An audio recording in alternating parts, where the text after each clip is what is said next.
Mulyono alias Jokowi adalah manusia toksik, manusia beracun yang bisanya atau racunnya telah meracuni sebagian anak bangsa lewat sandiwara politiknya yang penuh dengan kebohongan, keculasan, tipu-tipu tanpa henti. Jadi Mulyono harus digiring ke penjara lewat pengadilan yang jujur, transparan, dan digelar secara terbuka dan segera dicekal. Mengapa? Kita khawatir dia akan lari ke daratan Tiongkok mencari perlindungan ke paman asuhnya di Tiongkok daratan. Nah, saya juga yakin ini pemerintah yang baru tidak boleh membiarkan si Mulyono bergentayangan di Indonesia karena akan terus menyebarkan racun atau bisa politiknya kemana-mana dan dapat mengganggu sedikit banyak stabilitas politik Indonesia di bawah Presiden baru yaitu Pak Prabowo Subianto. Nah, tugas Presiden Prabowo nanti sungguh sangat berat ya, membangun kembali Indonesia yang sudah diacak-acak Mulyono selama 10 tahun. Ini bukan perkara mudah ya. Jadi Prabowo itu harus melakukan complete cut off, putuskan hubungan sama sekali sempurna ya, tidak ada lagi hubungannya dengan Jokowi itu ya, supaya kemudian Pak Prabowo bisa merintis ya, dari lembaran yang bersih, tidak ada lagi pengaruh cawe-cawe dan racun dari si toxic man tadi ya. Jadi isi pikiran Gibran yang jorok dan isi hatinya yang dipenuhi dengan evil, devil, satanic, and dajjali elements ya. Jadi elemen-elemen ya kejahatan, devil ya keburukan ya, satanik ya, bernuansa syaitoniah ya, dan dajjali ya. Itu sungguh menakutkan, betul-betul menakutkan buat masa depan Indonesia.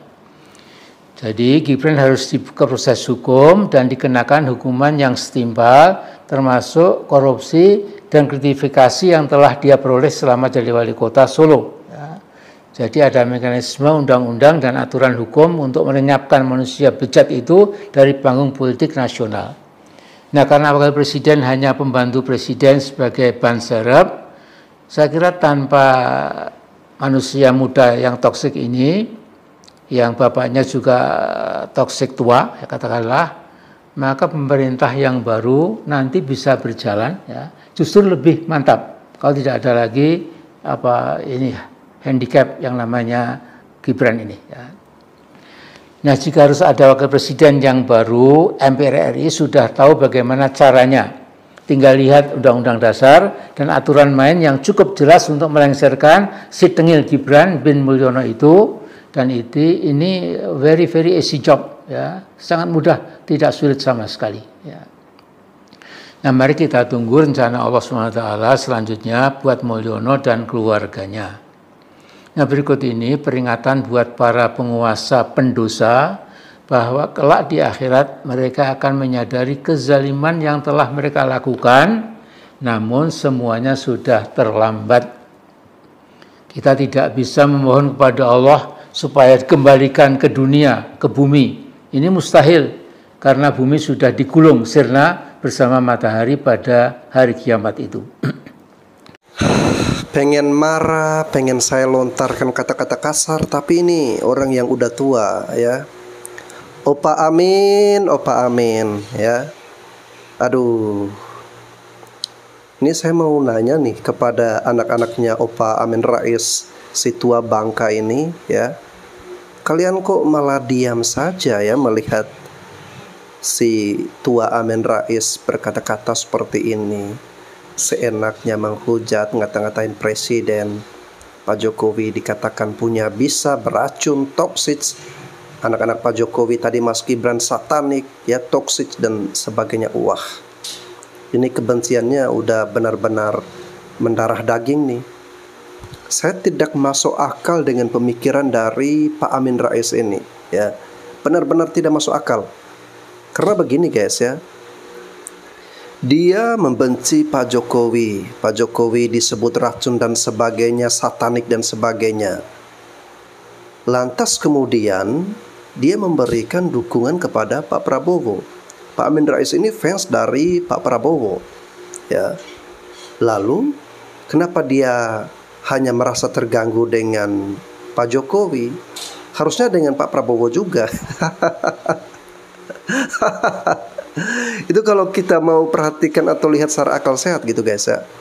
Karena Pak Prabowo dan Pak Jokowi ini kan sama-sama nih ya, sama-sama berada dalam satu lingkaran yang sama. Pak Prabowo mendukung Pak Jokowi dan Pak Jokowi juga mendukung Pak Prabowo. Lalu kemudian Pak Prabowo ini punya wakil ya, nanti akan dilantik. Wakilnya adalah anak dari Pak Jokowi. Jadi kalau Pak Amin Rais hanya suka dengan Pak Prabowo lantas kemudian membenci Pak Jokowi, ya nggak masuk akal. Pak Prabowo juga tidak akan peduli dengan Pak Amin Rais, karena Anda tidak ada ngaruhnya bagi Pak Prabowo. Kalau Pak Jokowi jelas ada ngaruhnya, karena bisa memberikan kemenangan kepada Pak Prabowo ini untuk terpilih menjadi presiden ya. Sedangkan Pak Amin Rais itu nggak ada artinya bagi Pak Prabowo. Jadi saran dari Pak Amin Rais bahwa nanti setelah dilantik kemudian Mas Gibran ditendang begitu saja, dibuang begitu saja. Apa coba pemikiran-pemikiran yang seperti ini guys ya. Jelas Amin Rais ini adalah gelandangan politik yang tidak mampu berpikir bagaimana mencerdaskan anak-anak bangsa, bagaimana berpikir untuk kemajuan bangsa dan negara ke depan. Yang ada di pikirannya yaitu hanya kebusukan-kebusukan, yang ada di hatinya itu hanya kebencian-kebencian ya. Jadi saran saya untuk Opa Amin Rais ya, alangkah baiknya, alangkah bagusnya Opa di usia yang udah tua sudahlah ya, istirahat aja di rumah, nikmati main bersama anak cucu ya. Kan kemarin saya udah saranin kepada Opa Amin Rais, jalan-jalan ke taman kota, jalan-jalan ke kebun binatang ya, lihat-lihat binatang, bermain-main bersama dengan binatang-binatang. Itu lebih bagus, lebih membuat pikiran Opa tuh lebih segar dan Opa lebih bahagia. Oke, kita bisa memahami bahwa Amin Rais ini kenapa bisa seperti itu, karena selama pemerintahan Pak Jokowi dia itu nggak dianggap, dia tidak pernah diperhatikan, dilirik atau diundang untuk kegiatan-kegiatan acara-acara penting. Jadi ya mungkin wajar ya Pak Amin Rais akhirnya jadi bersikap seperti ini guys. Ini parah. Assalamualaikum warahmatullahi wabarakatuh. Waalaikumsalam warahmatullahi wabarakatuh. Ada Mbah Sengkuni. Pasti nih mau cerita lagi nih ya kan? Ya, Mau cerita tentang siapa? Saudara Jokowi. Oh, tentang Pak Jokowi. Silakan, Mbak. Terasa dengan jelas bahwa borok-borok politik Jokowi memang harus kita bersihkan sebersih mungkin dari bumi Indonesia. Caranya, Mbak? Cara membersihkannya gimana? Lewat proses dejokowisasi. Terus? Nah, Jokowi yang tidak punya ijazah SD dan SMP yang otentik ternyata mampu merobek-robek wajah demokrasi Indonesia. Apalagi? Juga kesuksesannya berbohong dan menganggap bangsa Indonesia sebodoh dirinya, tidak ada yang bisa mengingkari. Itulah saudara Jokowi. Udah puas? Nah, sekarang saya mau nanya sama Mbak. Gini, Mbak. Tadi kan Mbak sudah bicara banyak tuh mengenai Pak Jokowi. Nah, sekarang saya mau nanya mengenai kebijakan Pak Jokowi tentang IKN. Gimana menurut Mbak IKN? Sudah begitu terang benderang proyek IKN pasti mangkrak. Pasti mangkrak. Nah, kalau dipersentasikan kira-kira berapa persen? 100% kata saya. Nah, suatu saat kalau IKN udah selesai, Mbak disuruh tinggal di IKN, mau nggak? Emoh tidak rela. Terus Mbak sekarang tinggal di mana? Di tengah hutan belantara. Oh, di tengah hutan belantara. Di area mana itu, Mbak? Di area perbukitan. Pantesan. Ada airnya nggak? Miskin air, kampungan.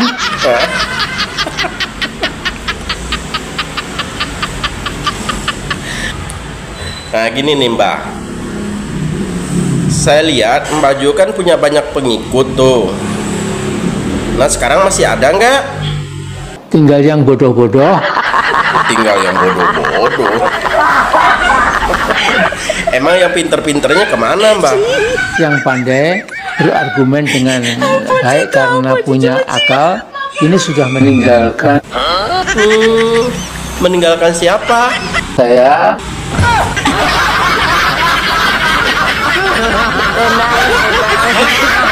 Kasihan ini orang, dulu punya banyak pengikut, katanya sekarang udah pada ninggalin. Itu yang namanya sontoloyo.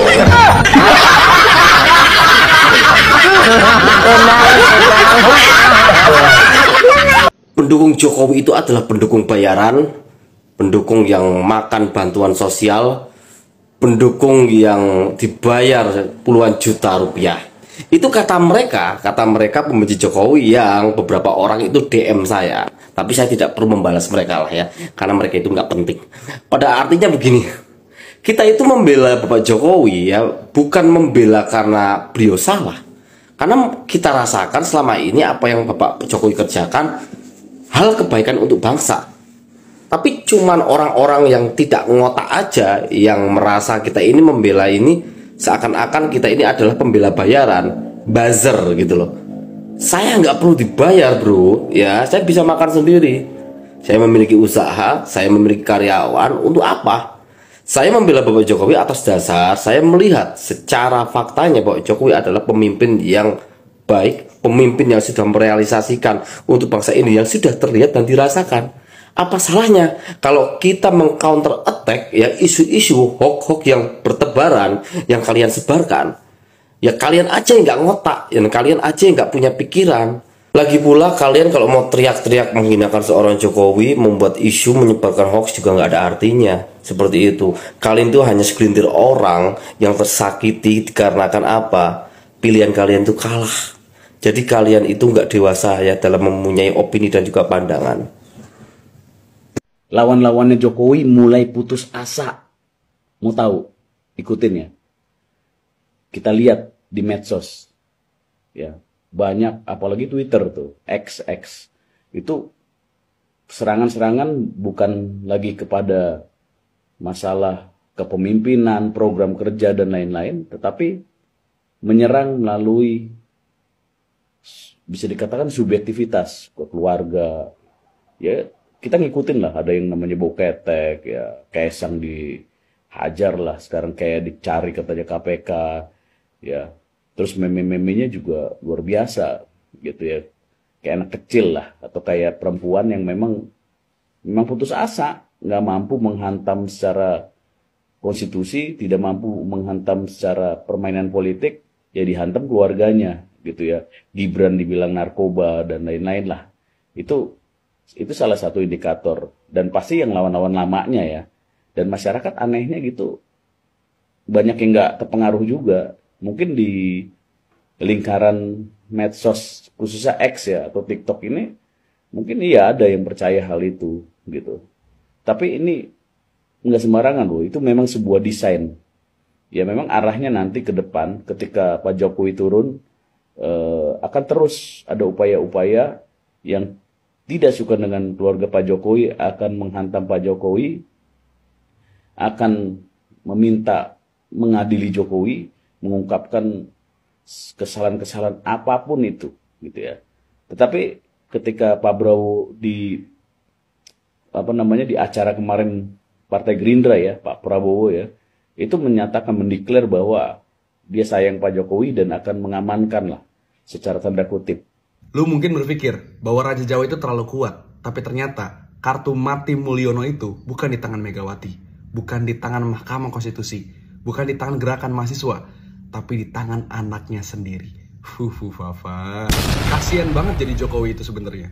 Udah membangun karir politik 20 tahun lebih, selama ini mencitrakan dirinya adalah seorang yang merakyat, seorang yang sederhana, seorang yang wong deso, seorang gak pernah pengen marah, gak pernah pengen berkonflik secara terbuka. Giliran udah mau demisioner, anak-anaknya nggak menularkan hal yang sama. Yang pertama Gibran, anak pertamanya yang sedang menggemparkan republik ini dengan akun Kaskus miliknya yang isinya julid-julid semua. Gue kira gue tuh udah haters Prabowo paling depan. Ngeliat berbagai postingannya Mas Gibran, ampun, saya mengaku saya kalah sama Mas Gibran soal menjuliti Prabowo dan juga kroni-kroni. Ya emang kenapa sih bang kalau julid gitu? Kan kita juga mungkin sebagai Gen Z punya banyak tuh second account atau alter account. Ya iya, kalau rakyat biasa mungkin gak ada masalah. Yang jadi masalah, Gibran ini adalah wapresnya terpilih dari presiden yang dia julitin selama ini, Prabowo Subianto. Dan kita tahu Prabowo ini kan baperan banget. Dibilang 11 dari 100 aja, sampai sekarang masih diungkit-ungkit. Apalagi dia ngelihat berbagai postingannya Gibran yang ngatain penculik lah, yang ngatain anaknya gay lah dan lain sebagainya. Gimana Prabowo gak sakit hati coba? Ayo, kasian kan? Jokowi ini udah capek-capek ngerangkul Prabowo masuk kabinet, dikasih jabatan menteri, diajak makan bakso bareng, bikin kesannya ini ada persatuan nasional. Sama anaknya dirusak, sama anaknya dibikin kesan kalau selama ini cuma palsu. Belum lagi berbagai postingan Kaskusnya Gibran ini isinya seksis, isinya rasis, isinya nggak substansial, nggak penting. Dan ini nunjukin karakter asli daripada wapres terpilih kita. Dan bisa jadi Gibran ini dimakzulkan dengan alasan membuat perbuatan tercela. Bisa jadi loh. Dan ini kartu mati Jokowi. Kartu mati berikutnya adalah di anak bungsunya, Kaisang Pangarep. Malah healing ke Amerika Serikat pasca nggak bisa maju di Pilgub, pakai pesawat jet pribadi bareng temennya katanya dan bareng istrinya sambil makan roti 400.000. Coba, di mana merakyatnya? 1 bulan menuju Jokowi demisioner. Kita akan saksikan seluruh gimmicknya selama ini akan terbongkar, seluruh kebohongannya akan terbuka, dan seluruh kejahatan demokrasinya akan ketemu dengan karmanya. Kita akan saksikan betapa keluarga Mulyono dinastinya akan hancur, dan manuver elit juga akan semakin chaos, dan gerakan rakyat juga akan semakin berapi-api. Keluarga Mulyono, itulah kartu mati kalian. Potong bebek angsa dikuali, gagal berkuasa nyalahin Jokowi. Demo kesana, demo kesini, Mari kita sebutkan dosa-dosanya keluarga Pak Jokowi, ya kan? Yang pertama katanya Indonesia darurat, ya kan? Peringatan darurat. Terus mari ngono mbiyen sampai digawekno film Dirty Food. Terus mari ngono iki sing baru-baru iki akun Fufu Fafa. Terus mari ngono pinginane Kaisang jet pribadi. Erina karo Kaisang mangan roti 400.000 ya dihujat. Terus mari ngono apa neh, guys? Bau keteke Mbak Erina. Sok meneh tambahono ya, tambahono. Kaos Jan Etes usuten, sapa ngerti hasil korupsi. Kayak bola baskete Jan Etes barang. Nahyan kayak sering kaos cangklean barang kayak pornografi. Kayak Gibran barang motone sayu ngene, culeken sapa ngerti melek ombong ini. Kowe iki padha wanimu kok nyerang apa keluargane Pak Jokowi. Kowe gak wani kan nyerang Pak Prabowo. Kowe wanimu nyerang Wapres, gak wani kowe nyerang presiden. Wis to anak abah terus-terusno. Suwe-suwe akan anyep pada waktunya. Dari Jokowi menjabat presiden, aku tidak pernah menikmatin subsidi ataupun apapun yang dikelola oleh Jokowi, tidak pernah menikmatin. Ada yang komen, listrikmu, gasmu, BPJS-mu. Gasku tabung kayak gini. Dari dulu ya. Ya, dari dulu tabung gasku kayak gini. BPJS, maaf, aku nggak pakai BPJS. Mana ya dompetku ya? Bentar ya. Dompetku mana ya? Oh, dompetku di tas sana. Bentar, yuk tak liatin. Aku nggak punya BPJS. Cari daftarku di BPJS ada nggak? Nggak ada. Maaf ya. Tidak penikmat subsidi, tidak penikmat bansos, tidak penjilat kayak kamu, kalian semua para buzzer. Sorry. Nih, ya. Aku nggak pakai BPJS. Aku pakai premi. Premi aja yang plus. Ya. Nih, yang premi. Sorry ya, nggak pakai BPJS. No class. Walaupun aku kere, tapi tidak penikmat BPJS. Terus apa lagi? Listrikmu. Di sini aku rumah kontrakan, listrik bayar ya. Di sini listrik pakai apa? Pakai apa namanya? Token, bukan BPJS, bukan subsidi. Tidak saya terima permohonan maaf Bapak. Ini adalah suara hati dari sebagian masyarakat Indonesia, Pak. Bulan depan Bapak purna tugas. Mungkin selesai buat Bapak, tapi tidak buat saya. Setidaknya ada tanggung jawab atas kebijakan Bapak yang menyakiti kami dengan cara Bapak mencederai konstitusi. Belum selesai buat kami, Pak, karena ini akan jadi PR kami untuk memperbaiki negeri ini. Bapak telah meninggalkan banyak cacat pada tubuh Ibu Pertiwi. Banyak anak bangsa yang menjerit tapi tidak pernah Bapak dengarkan. Karena telinga Bapak terlalu sibuk mendengarkan rengean anak-anak manja Bapak. Bapak sibuk mempersiapkan masa depan anak-anak Bapak. Lalu bagaimana dengan masa depan anak-anak bangsa yang lain? Di pundak mereka sudah ada beban hutang negara, Pak. Dengan pajak-pajak dan iuran-iuran yang Bapak tinggalkan. Mereka bersuara, tapi mereka Bapak bungkam. Tapi kecintaan mereka terhadap negeri ini mengalahkan kebencian mereka terhadap perbuatan Bapak. Bapak dengar semalam lagu Tanah Airku menggema, menggelora di GBK. Itu adalah satu contoh kecil kecintaan kami terhadap negeri ini, Pak. Nasionalisme kami yang membuat kami bertahan, berjuang, dan menjadi garda terdepan untuk Ibu Pertiwi. Nasionalisme Bapak kalah dengan anak-anak yang semalam ada di GBK. Apakah hati nurani Bapak tidak terketuk? Saya menolak permohonan maaf Bapak. Dan saya menuntut pertanggungjawaban Bapak atas kerusakan yang Bapak tinggalkan kepada negeri ini. Oke guys ya, menjelang lengsernya Pak Jokowi nanti yang tinggal menghitung hari ini guys ya, tentu meninggalkan banyak hal.